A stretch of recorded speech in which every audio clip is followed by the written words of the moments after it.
The word that Jeremiah the prophet spake unto Baruch the son of Neriah, when he had written these words in a book at the mouth of Jeremiah in the 4th year of Jehoiakim the son of Josiah king of Judah, saying, Thus saith the Lord, the God of Israel, unto thee, O Baruch, Thou didst say, Woe is me now, for the Lord hath added grief to my sorrow.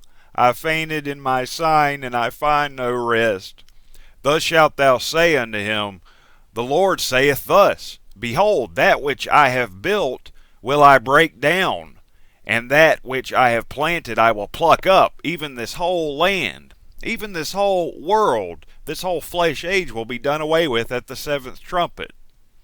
So get your priorities in order and focus on what you need to be focused on, and that's warning the people that the false Christ is on his way. Satan himself, disguised as Jesus, will appear in Jerusalem at the 6th trumpet.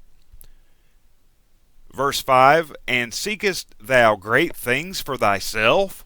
Knowing that, you seekest great things for yourself? Are you out of your mind? Seek them not, for behold, I will bring evil upon all flesh, saith the Lord. But thy life will I give unto thee for a prey in all places whither thou goest.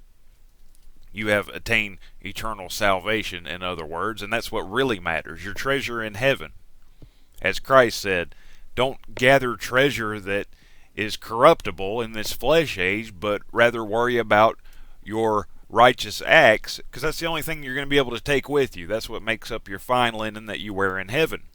Now, if you were a Christian, all that credit for all those righteous acts, your treasure in heaven, it will be deleted if you worship the false Christ. If you worship Satan, you're no longer a Christian, you're a Satan worshiper. That's that third that die at the 6th trumpet. They die spiritually because they cease to be the virgin bride of Christ waiting for the true husband. They cease to be Christians, and they become the whore of Babylon, which means they're Satan worshipers from there on out. Whether they know it or not, that's what they are. And that's how they're naked. That's why Christ said, Blessed is he that watcheth and keepeth his garments.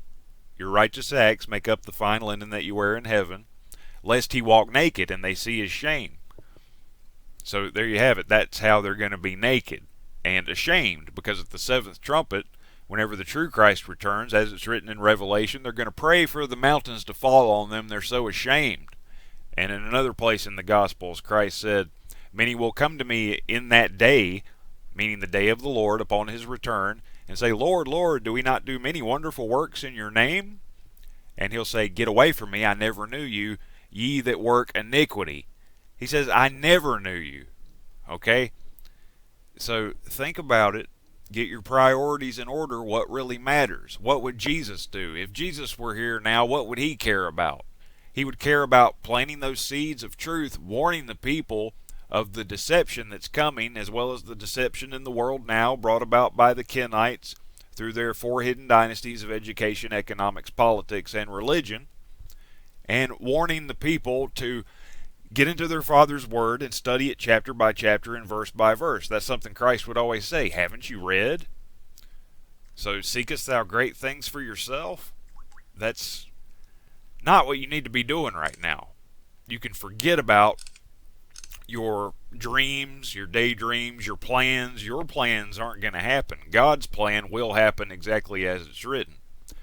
So just so you know, just go ahead and let it go and align yourself with God's will, which is that none should perish but all come to repentance.